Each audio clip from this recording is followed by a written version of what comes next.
shy lady replaces her mother as a maid working for the Mafia boss. What he found out was shocking. She thought the bedroom was empty. Her sleeves had ridden up while she scrubbed the baseboard.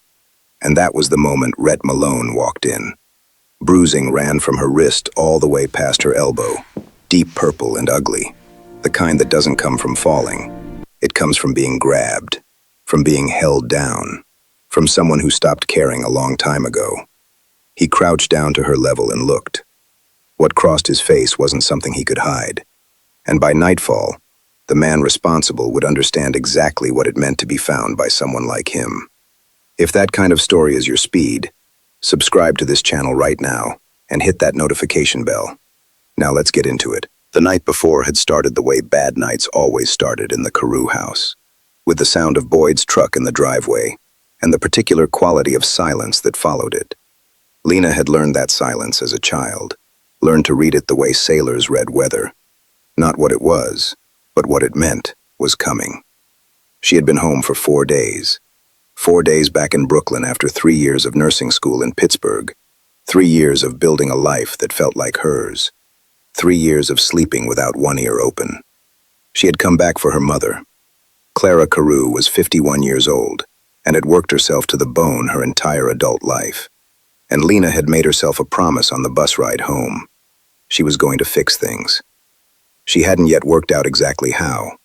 She hadn't accounted for how quickly Boyd could remind her that some things in that house hadn't changed at all. He came in at 10:30, smelling like a distillery and looking for something to be angry about.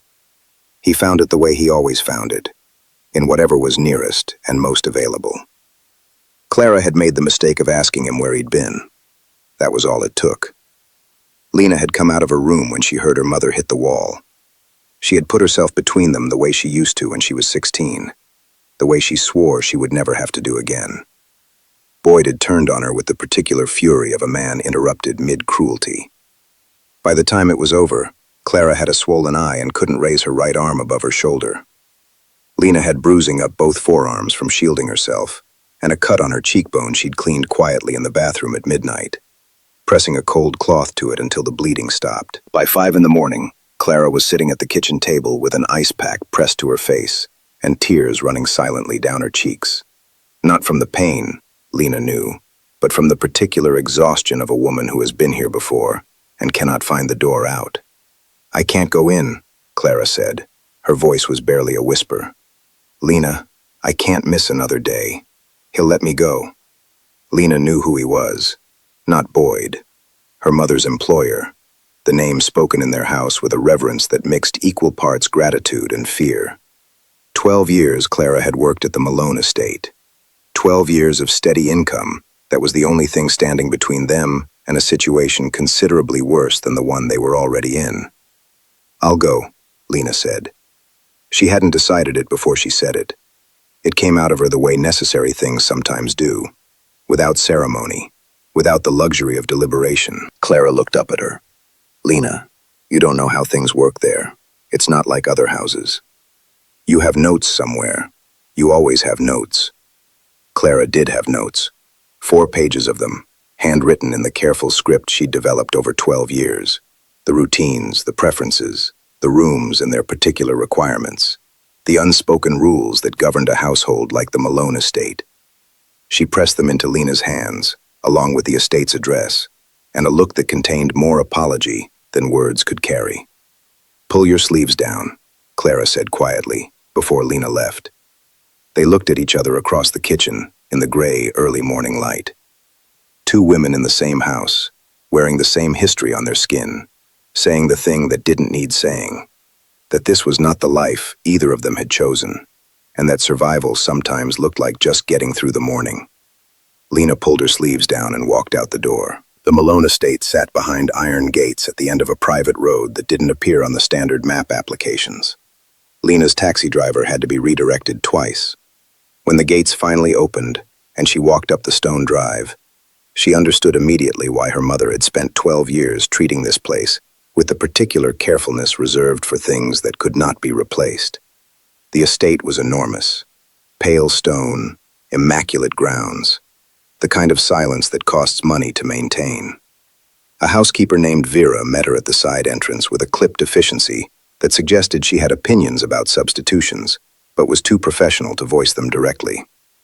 She walked Lena through the morning's requirements at a pace that assumed familiarity Lena didn't have. And Lena committed everything to memory, the way her nursing training had taught her. Quickly, completely, without letting the volume of information show on her face. She worked through the ground floor without incident. She was methodical and quiet and careful, and she began to understand the rhythm of the house, the way she understood the rhythm of a ward, where things lived, who moved where, what the sounds meant.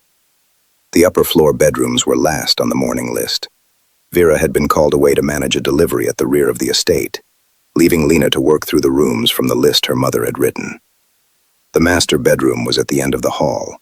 Largest room, most particular requirements. Noted twice in Clara's handwriting with a small star beside it, that Lena interpreted correctly as a warning to be thorough.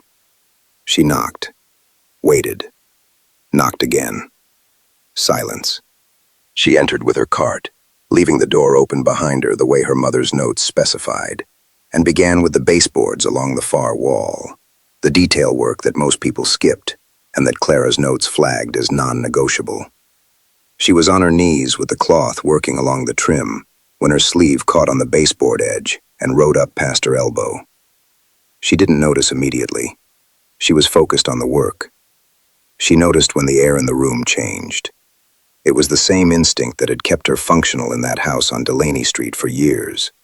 The animal awareness of another presence, of weight shifting in a space, of someone entering a room. She looked up. Rhett Malone stood just inside the doorway. He was taller than she had imagined from her mother's careful, understated descriptions. Dark suit, no tie. The morning still early enough that the day hadn't fully assembled itself around him yet. He wasn't looking at her face. He was looking at her arm, at the bruising that ran from her wrist past her elbow, purple and dark and impossible to explain away. Lena pulled her sleeve down. Too late, and she knew it. Rhett crossed the room without hurrying. He crouched down to her level. This man who her mother had spoken about for 12 years with a reverence that now made complete, immediate sense. And he looked at what was on her arm with an expression so quiet and so complete that Lena felt something she hadn't felt in that house since she arrived. Seen. Stand up, he said. His voice was low and entirely level. And tell me who did that. Lena stood up slowly, pulling her sleeve down with the automatic reflex of someone who had been hiding things for a long time. She was good at it. She had learned young. But Rhett Malone was still looking at her with that same quiet, complete attention. And she understood with sudden clarity that the sleeve meant nothing to him now. He had already seen. I fell, she said. The words came out steady. She had practiced that steadiness for years. No, Rhett said simply. He wasn't angry. That was the thing she couldn't locate a response to. She knew angry. She knew the architecture of it, the warning signs, the way it built in a room before it broke. This was something different. This was a man who had arrived at a conclusion and was waiting, with genuine patience, for her to catch up to it. I'm Clara's daughter, Lena said instead. She's unwell. She asked me to come in her place. I have her notes. I know the routines. I won't be in your way. Rhett looked at her for a moment. How long has your mother worked here? 12 years. And in 12 years she has never missed a day. It wasn't a question. Lena said nothing. Which means whatever kept her home this morning was serious enough to override 12 years of habit. His eyes moved briefly to her cheekbone, the cut she had cleaned at midnight and covered as carefully as she could with what little she had. And serious enough to send her daughter in looking like this. Lena felt something tighten in her chest. Not fear exactly. Something closer to the feeling of being cornered, not by threat, but by accuracy. My mother needs this job, she said. That's all this is. I'm here to work, and I'm capable of doing it. I'd like to just sit down, Rhett said. I have a list of, the list can wait. He said it without raising his voice, and somehow that made it more final than volume ever could have. He gestured toward the chair near the window, a simple, unhurried gesture, and then moved to stand by the fireplace, giving her the space of the room between them. Not crowding her, not looming. She noticed that. After a lifetime of men who used their size as punctuation, she noticed the deliberate distance he kept. She sat. Rhett looked out the window at the grounds below for a moment. When he turned back, his expression was the same, contained, unreadable at the surface, but underneath it something that moved like a current. "Your name," he said. "Lena. Lena Carew." "How old are you, Lena?" 24. "What do you do?" She blinked. "I just finished my nursing degree. I came home 4 days ago." Something shifted almost imperceptibly in his face. 4 days ago, he repeated. He looked at her arm, at the cheekbone, and she watched him put the timeline together without any help from her. Who else is in that house? Lena looked at her hands in her lap. She had pulled both sleeves down now and sat with her forearms pressed together, the old posture of making herself smaller, taking up less space, being less of a reason. "My mother," she said, "and her husband." The silence that followed was the kind that had weight to it. "His name," Rhett said. "That isn't his name, Lena." She looked up at him. There was nothing threatening in how he said it. There was something considerably more serious than threatening.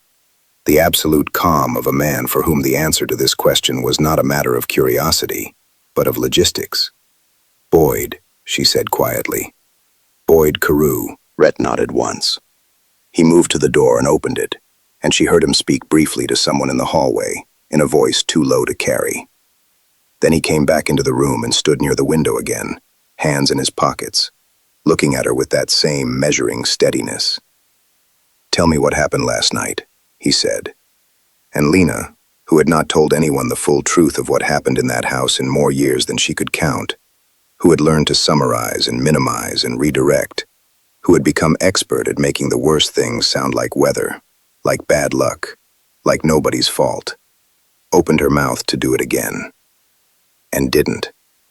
Something about this room, something about this man who kept his distance and asked without demanding, and looked at her like the answer actually mattered. She felt the practiced deflection dissolve before she could get it into her mouth. She told him. Not everything, not the years of it, but last night. Boyd's truck in the driveway, the silence after, her mother asking the wrong question, what followed, herself coming out of her room, putting herself between them, what Boyd had done when she did. She said it plainly, the way her nursing training had taught her to document difficult things, factually, without editorial, because the facts were sufficient. She watched Rhett's face while she spoke. His expression didn't change, but his hands, loose in his pockets, closed slowly into fists. When she finished, the room was very quiet. "Your mother," Rhett said. "Where is she now?" "At home. She can't lift her right arm. She has a swollen eye. She can't come in today. Maybe tomorrow." She's alone in that house with him. The way he said it made Lena's stomach drop. Because yes, she had left to come here, and her mother was alone in that house with Boyd. And the morning after was always its own kind of danger. The unpredictability of a man who remembered what he'd done and didn't know what to do with that knowledge. Rhett moved to the door again. This time he spoke to the man in the hallway long enough for Lena to understand it was an instruction, not a conversation. When he returned, he sat down across from her. The first time he'd sat. The first time the formality of the room had relaxed even slightly.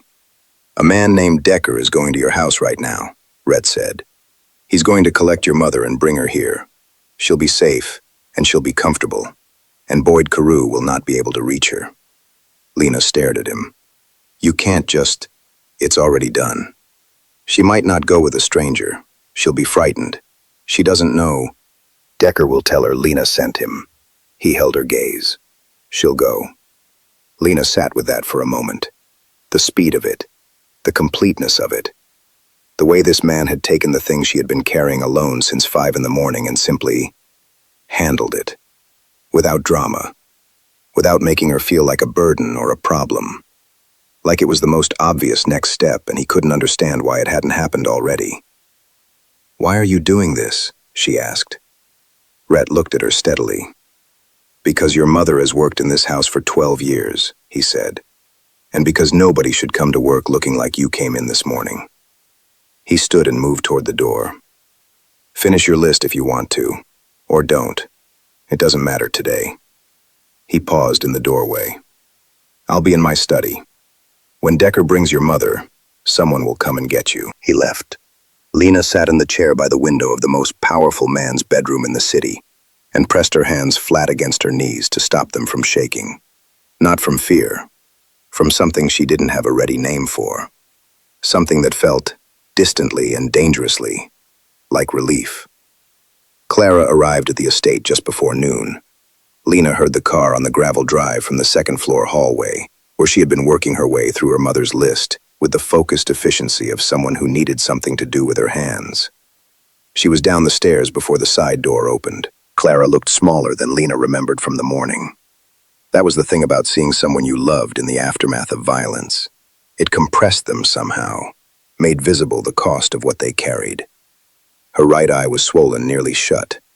She moved with the careful deliberateness of someone managing pain she hadn't fully assessed yet. A large man Lena didn't know, Decker, she understood, had one hand hovering near Clara's elbow without touching it, the professional consideration of someone trained to assist without presuming. Clara saw Lena and her face did something complicated. Relief and shame arriving simultaneously.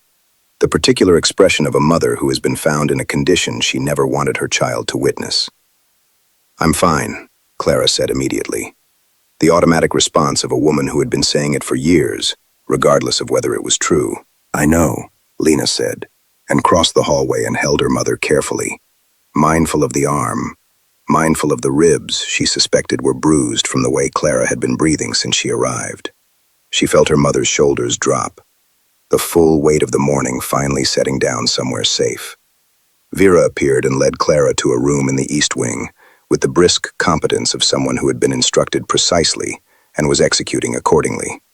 Lena followed, helped her mother sit, helped her out of her coat, found ice from the kitchen, sat with her while she drank the tea that appeared without being requested, delivered by a young staff member who asked no questions and made no eye contact in the tactful way of people who worked in households where discretion was a professional requirement.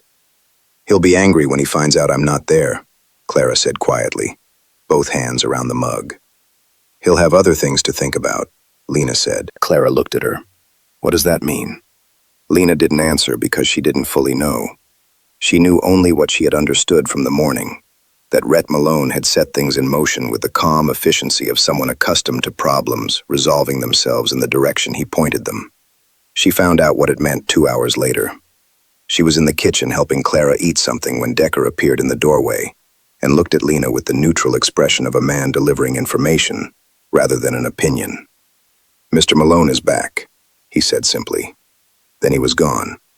Lena excused herself and found Rhett in the main hallway, still in his coat, unhurried, straightening his cuffs with the methodical calm of a man returning from an errand rather than a confrontation. There was nothing on him that indicated what he had done or where he had been. But he looked at Lena when she appeared at the hallway entrance, and something passed between them that required no elaboration. Boyd Carew understands the situation, Rhett said.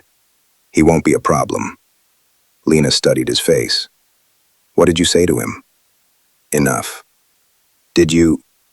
He's alive, Rhett said, reading the question before she finished it. He'll stay that way as long as he remembers what I told him. He held her gaze. I don't make the same point twice. Lena stood in the hallway of this vast, quiet house and tried to locate the appropriate response to a man who had driven to her stepfather's house and accomplished in a single conversation what 12 years of her mother's silent endurance had not. She couldn't find one that was adequate, so she said nothing, which seemed to be the right choice, because Rhett simply nodded and moved toward his study. Your mother can stay as long as she needs to, he said without turning around. Both of you can. The days that followed had a quality Lena couldn't immediately name. Not comfort exactly.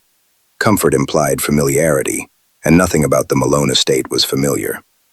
But something adjacent to it. A steadiness. The particular piece of a place where the worst thing is not perpetually about to happen. Clara rested and recovered, the swelling around her eye reduced by degrees. By the third day, she was moving more freely, And by the fourth, she was restless, in the way of women who have spent their lives in motion and find stillness uncomfortable. Lena watched her mother begin to quietly involve herself in small household tasks, straightening, organizing, the habitual industry of someone for whom work was its own form of comfort, and understood that Clara was going to be all right. That knowledge settled something in her chest that had been clenched since the night Boyd came home. Lena herself had continued working through the days. It gave her structure, and it gave her purpose, and it kept her from thinking too directly about the fact that her immediate future had no clear shape. She had come home to Brooklyn with a nursing degree and a plan that had dissolved within 4 days of arrival. She had no position yet, no income, no apartment of her own. She had a mother recovering in the east wing of a Mafia boss's estate, and a stepfather who had been visited by that Mafia boss personally and told something that apparently constituted sufficient instruction. She thought about that visit more than she meant to. She thought about Rhett Malone more than she meant to, which was a thing she examined with the clinical honesty her training had given her, and then set aside because it was not useful. On the fifth evening, she was in the library, returning a medical reference she had borrowed. She had found it useful for assessing her mother's bruised ribs, and had asked Vera's permission before touching it, when she discovered the room was already occupied. Rhett was in the leather chair by the window with a book open across his knee. Not a business document, not the kind of reading she would have associated with the version of him she had assembled from her mother's careful descriptions. A medical textbook, old, the spine worn pale, the kind of book that had been opened many hundreds of times over many years. He looked up when she entered. "I'm returning this," Lena said, holding up the reference. "I should have asked before I borrowed it." Vera told me. He looked at the book in her hand. "How are her ribs?" "Bruised, not broken. She needs another week of rest before she does anything physical." He nodded. His eyes dropped back to the book across his knee, then came back up to her with a directness that she had come to understand was simply how he looked at things. Completely, without the social softening most people applied to their attention. "You studied nursing," he said. "3 years. I finished in the spring." "Why nursing?" Lena considered the question. Most people didn't ask why. They asked where, or how long, or what she planned to do with it. The why was the more honest question, and she respected it enough to answer honestly. "Because I grew up in a house where people got hurt and nobody came," she said. "I wanted to be the person who came." Rhett was quiet for a moment. He looked at the medical textbook across his knee, and something moved across his face. Not quite pain, but the memory of it. The trace of something that had happened to a version of himself a long time ago. "What is that?" Lena asked, nodding at the book. She knew she was overstepping. She asked anyway. Rhett looked down at it. "Something I should have finished," he said. His voice was level, but the words had weight underneath them. The weight of a road not taken, that had never fully stopped being visible. Lena crossed the room and sat in the chair across from him. The same instinct that had made her a good nursing student. The understanding that people tell you the important things when you sit down, rather than stand. When you make yourself equal, rather than transient. "You studied medicine," she said. He looked at her. "What makes you say that?" "The book is annotated in 2 different inks. Old annotations and newer ones. You've been returning to it for years." She held his gaze. "And you assessed my mother's injury this morning before I did.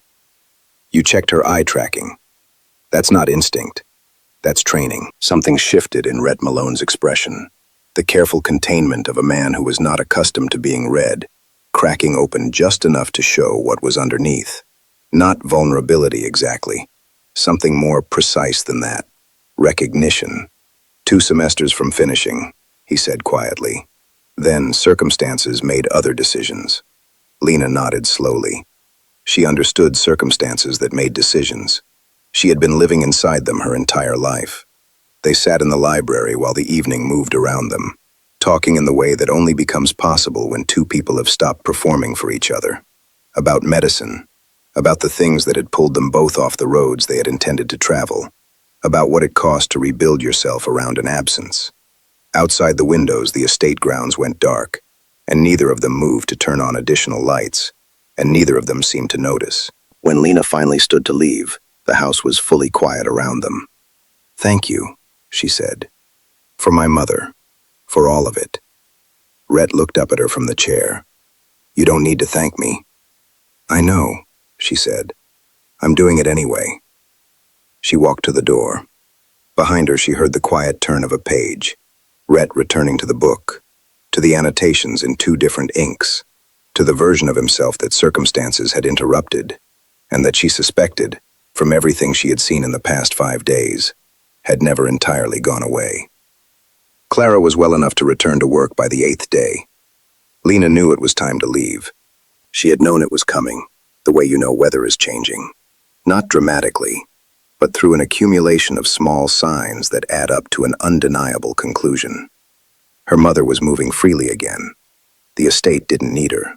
She had no legitimate reason to stay inside these walls, and several practical reasons to start figuring out what came next. She pulled her bag from the wardrobe and began folding things into it with the quiet efficiency she applied to everything. She was nearly done when Clara appeared in the doorway.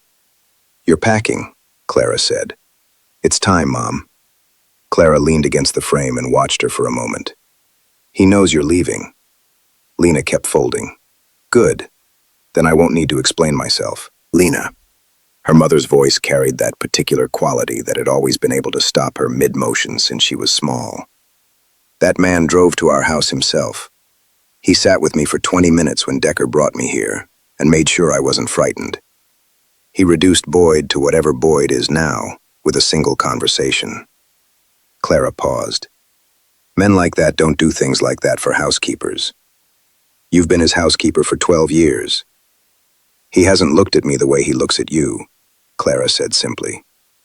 Then she left Lena alone with that and the half-packed bag. Lena stood with a folded shirt in her hands and was honest with herself in the way she had been avoiding for days. She was 24 years old. She had come home from 3 years away to a house that had never been safe and a future with no clear shape. She had walked into this estate with her sleeves pulled down over bruises and had been seen, genuinely and completely seen, by someone who had then quietly dismantled every immediate threat without requiring anything from her in return. That was what frightened her most. Not who Rhett Malone was, that he asked for nothing. She finished packing anyway, carried her bag downstairs. He was in the study, door open. He looked up when she appeared in the doorway with her bag and said nothing for a moment, reading the situation with the same immediate accuracy he brought to everything. "You're leaving," he said. "My mother is well. There's no reason to stay." Rhett set down what he was holding. "Sit down, Lena. I don't think. Please." It was the please that stopped her. She had not heard him use it before. She sat across from his desk and set her bag beside her and waited. Rhett moved to the window, hands in his pockets, looking out at the grounds. She had learned that about him in 8 days. The stillness wasn't absence. It was preparation. "I'm not a good man," he said finally. "I want to be direct with you because you've had enough of people who weren't." He turned from the window. "I run operations that exist outside the law, and I make no apology for that because apology would be dishonest." He held her gaze. "That is the life you would be walking into if you stayed." Lena looked at him steadily. "Is that what you're asking? For me to stay?" "I'm giving you the full picture," he said, "so that whatever you decide is actually a decision." She was quiet for a moment. She thought about the library 2 nights ago, the medical textbook with its 2 colors of annotation, the man who had been 2 semesters from finishing something that mattered and had spent years quietly returning to it alone in the dark. "Finish the degree," she said. He looked at her. "What?" "Medical school. You're not old. You're not incapable. The only thing stopping you is the decision not to." She held his gaze. "Finish it." The study went very quiet. Rhett crossed the room and stopped in front of her, close enough that she had to look up to hold his eyes. "You came here 8 days ago with bruises on both arms," he said. "You protected your mother before yourself. You walked into a house you knew nothing about and did the work without complaint. You read a man you'd known less than a week, accurately enough to say things to him that nobody who has known him for years has said. He paused. I'm not asking you to stay because I need a housekeeper. I'm asking because I have not met another person like you, and I don't expect I will again. Lena stood. They were very close now, with nothing between them. I'm not a simple addition to someone's life, she said. I come with a mother who needs protecting, and opinions I don't keep to myself. I know, Rhett said, and I won't be managed or made into something decorative. I know that too. She looked at him for a long moment. This complicated, contained, genuinely trying man who had crouched down to her level on a bedroom floor 8 days ago and looked at what someone had done to her and decided, quietly and completely, that it was going to stop. Finish the degree, she said again. That's my only condition. Something shifted in his face. He reached out and took her hand with the careful deliberateness of a man who understood exactly what the gesture meant, who was asking, rather than taking, for perhaps the first time in his life. She let her fingers close around his. Clara returned to work the following week. Her position elevated, and her salary adjusted to finally reflect 12 years that had always deserved more. Boyd Carew did not come looking for either of them. Whatever Rhett had said at that door had been permanent and sufficient. Lena accepted a nursing position near the estate, the work she had always meant to do, being the person who came when people needed someone to come. And Rhett Malone, in the spring semester that followed, re-enrolled in the medical program he had abandoned. He studied in the evenings, and Lena sat across from him and did not let him quit when it got hard. Some things take longer than they should. That doesn't make them any less worth it. If this story moved you, hit that like button right now and subscribe to this channel. Ring that notification bell so you never miss a story like this. Share it with someone who needs to hear that it is never too late to begin again. We'll see you in the next one.